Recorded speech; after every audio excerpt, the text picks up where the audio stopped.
Pupponi, la parole pour le groupe socialiste et apparenté est à la présidente Valérie Rabault pour une durée de 10 minutes, Madame la Présidente.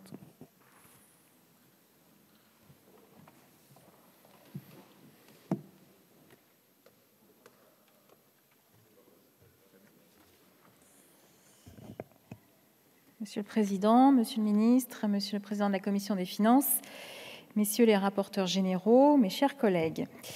Ce débat d'orientation budgétaire devrait, à mes yeux, répondre à 5 questions structurantes pour notre économie.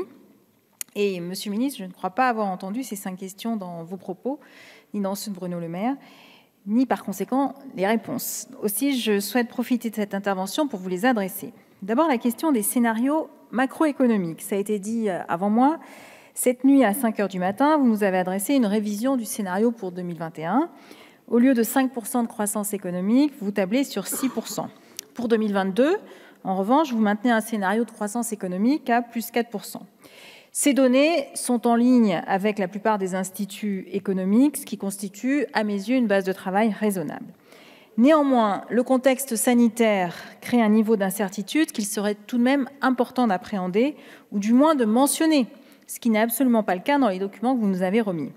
Si les projections sur lesquelles vous vous fondez devaient ne pas se réaliser, cela induirait une nouvelle dégradation des finances publiques, tout simplement parce qu'il faudrait réabonder les mécanismes d'urgence. Ça a été rappelé que vous avez fermé, puisque vous avez supprimé la mission plan d'urgence, et notre État subirait de moindres recettes du fait de la crise. Ceci nécessiterait donc que nous puissions continuer à nous financer via la Banque centrale européenne, puisque c'est elle et elle seule qui nous permet de ne pas être aujourd'hui en cessation de paiement.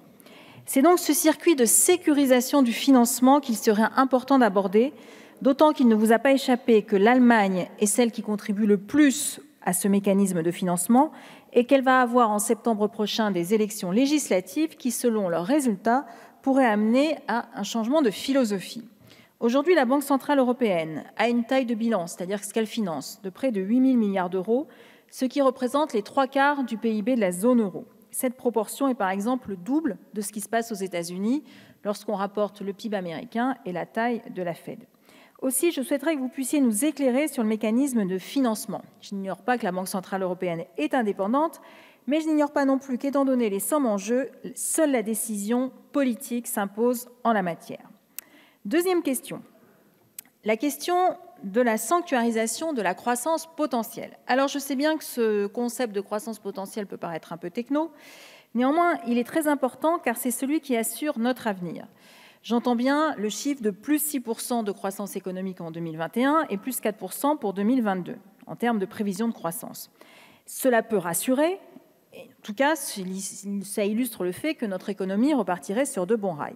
En réalité, il ne s'agit que de rattrapage, puisque comme l'INSEE l'a publié fin mai, le PIB de la France a chuté de 8% en 2020 par rapport à 2019. Autrement dit, la crise a détruit plus de 122 milliards d'euros de valeur ajoutée dans notre pays, ce qui est inédit. Dès lors, avoir une croissance économique de plus 6% en 2021 et plus 4% en 2022 permettra à fin 2022 de dépasser à peine notre niveau de richesse de 2019, quand d'autres pays en Europe seront bien au-dessus, comme l'a indiqué la Commission européenne. La croissance potentielle, elle, mesure notre capacité à créer durablement de la valeur pour notre pays et de l'activité de manière durable, puisqu'elle mesure la richesse créée si tous les facteurs de production sont utilisés, ce qui suppose que ces facteurs de production existent et qu'ils soient utilisés à 100%. Dans les documents que vous nous avez remis, vous projetez cette croissance potentielle à 1,35% par an à compter de 2022. Cette hypothèse paraît très optimiste, puisque la plupart des instituts économiques, et notamment le Fonds monétaire international, nous prédisent une croissance potentielle au mieux à 1,2 point à partir de 2025, et entre 2022 et 2025, un ralentissement. Même si les conséquences de tels scénarios ne se feront ressentir que dans 2 ou 3 ans, c'est ça la difficulté avec la croissance potentielle, c'est qu'on n'en voit pas tout de suite les conséquences. Il est de votre responsabilité, Monsieur le Ministre, de vous en occuper dès maintenant. Ne pas s'en occuper, c'est nous condamner d'ici 3-4 ans à un nouveau déclassement économique. Et concrètement, cela signifie que ce que nous avons vécu sur les vaccins, où nous sommes le seul membre permanent du Conseil de sécurité de l'ONU à ne pas avoir de vaccin, nous allons le retrouver sur d'autres sujets, et je pense notamment à la transition énergétique. Or, dans les documents que vous nous avez remis, même dans ceux qui nous sont parvenus à 5 heures du matin ce jour, il n'y a rien. Dès lors, je vous redis ce que j'ai eu l'occasion de vous dire à plusieurs reprises, il faut un vrai plan d'investissement qui soit lisible, orienté autour de quelques secteurs qui créent un véritable effet d'entraînement. Il faut définir une stratégie ciblée, et je vous propose 5 secteurs. Et définir une stratégie ciblée, c'est un peu le contraire de la méthode du gouvernement, qui a conçu son plan de relance comme un fourre-tout sans ligne directrice, avec quelques millions d'euros ici ou là. Je pense notamment 11 millions d'euros pour replanter des haies, c'est sans doute très bien, mais ça ne crée pas d'effet d'entraînement. Il faut aussi un plan d'investissement qui fasse les choses de A à Z.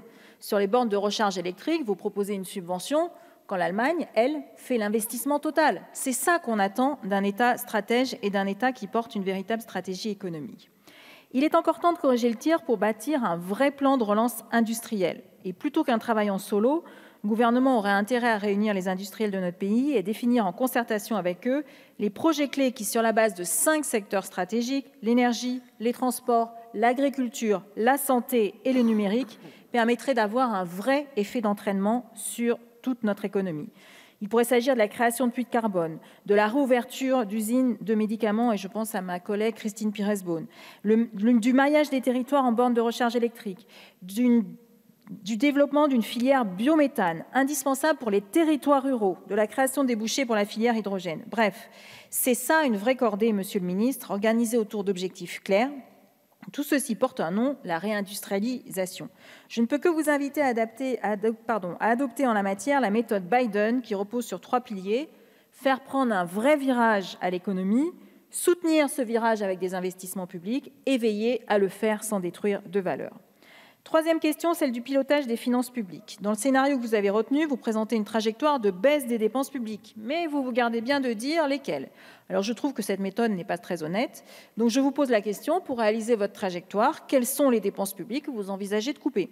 Dans le document reçu ce matin à 5 heures, nous voyons que pour 2022, vous procédez à quelques coupes ici ou là, 100 millions d'euros de moins pour les anciens combattants, 700 millions d'euros de moins pour le service public de l'énergie, ce qui est quand même un comble au moment où nous parlons de transition énergétique, et 100 millions d'euros de moins pour les régimes sociaux et de retraite.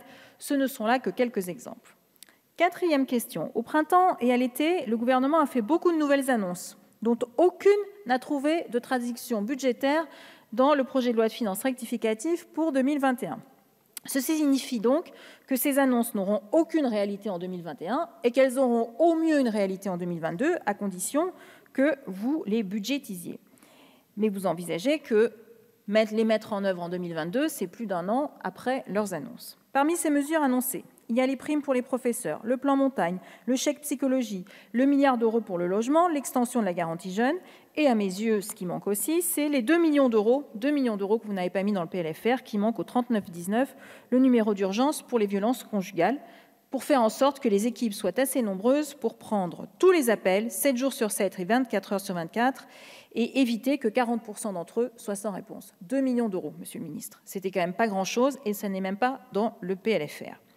Cinquième question, celle de l'avenir des jeunes. Depuis juillet 2020, les députés de mon groupe et moi-même vous alertons sur la situation des jeunes.